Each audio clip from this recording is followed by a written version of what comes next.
Assalamualaikum, bertemu lagi dengan Mimin di Bertani Cabai. Hari ini tanaman cabai langgeng 58 part kedua berusia 80 hari setelah tanam.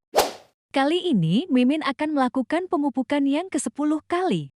Untuk pemupukan kali ini Mimin menggunakan pupuk dengan kandungan fosfat dan kalium dengan merek MKP dengan dosis 1 sendok makan untuk 5 liter air. Pupuk MKP mengandung P2O5 fosfat 52%, K2O potassium oxide 34%. Bermanfaat untuk merangsang pertumbuhan akar dan pembungaan, serta mencegah kerontokan bunga dan buah. Kemudian Mimin menggunakan asam humat dengan merek Power Soil dengan dosis 1 sendok makan untuk 5 liter air. Pemberian asam humat pada tanah dapat memperbaiki kondisi tanah pertanian yang sering ditanami, sekaligus memberikan nutrisi dalam bentuk organik bagi tanaman. Asam humat juga berfungsi sebagai caleg alami yang memudahkan unsur-unsur hara diserap dan dimanfaatkan oleh tanaman. Meningkatkan kapasitas ikat air pada tanah, sehingga mengurangi dampak kekurangan air bagi tanaman. Membebaskan ion-ion hara nitrogen, fosfat, dan kalium yang terikat pada partikel tanah agar mudah diserap tanaman, sebagai organic chelate untuk ion-ion hara mikro sehingga lebih mudah diangkut ke seluruh bagian tanaman yang memerlukan. Kemudian Mimin menggunakan pupuk dengan kandungan magnesium dan sulfur dengan merek magnesium sulfate dengan dosis 1 sendok makan untuk 5 liter air. Magnesium sulfate, pupuk makro sekunder yang mengandung magnesium dan sulfur, berbentuk kristal sehingga mudah larut, dapat diaplikasikan dengan cara disemprot atau disiramkan dan ditabur. Mengandung magnesium yang merupakan nutrisi penting dalam pembentukan klorofil, terutama berperan pada proses fotosintesis dan respirasi.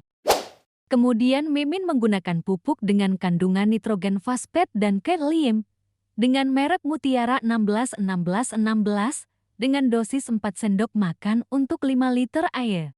Pupuk majemuk NPK Mutiara 16-16-16, kombinasi sumber nitrogen yang unik, NPK Mutiara 16-16-16 mengandung kombinasi terbaik dari nitrat nitrogen NO3 yang langsung tersedia untuk tanaman.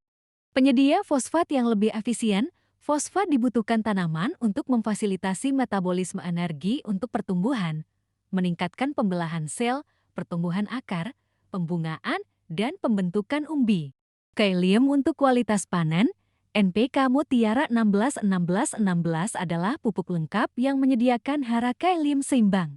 Kalium diperlukan oleh tanaman karena berperan sebagai pengatur keseimbangan air di dalam sel, turgor sel.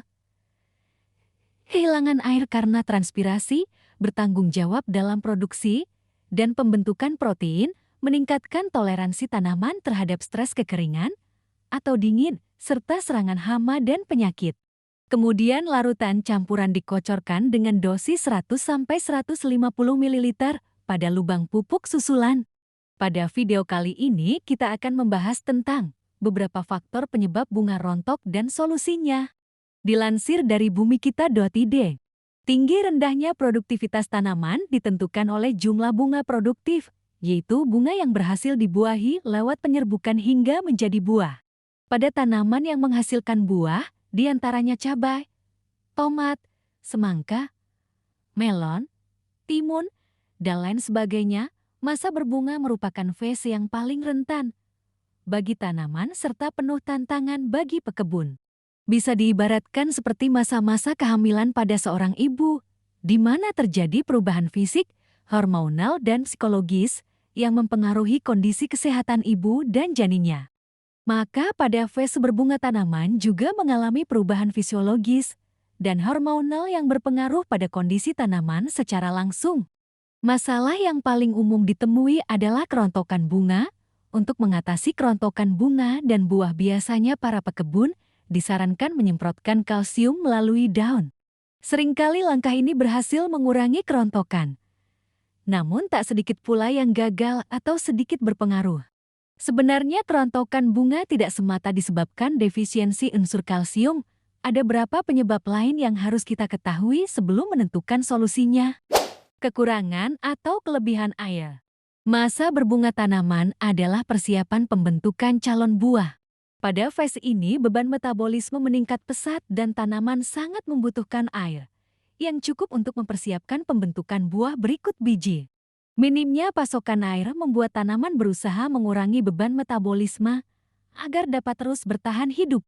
Caranya dengan menggugurkan sebagian bunga dan daun-daun melalui pembentukan jaringan gabus di antara tangkai batang dan bunga daun, sehingga bunga daun akan gugur dengan sendirinya. Fenomena ini disebut absisi. Selain kekurangan air, pengaran yang berlebihan juga akan membuat sel-sel tanaman menjadi turgid dan rentan, termasuk sel-sel tangkai bunga sehingga mudah rontok. Air yang berlebihan juga akan membuat tanah kurang oksigen, sebagai salah satu syarat bagi pembentukan bunga.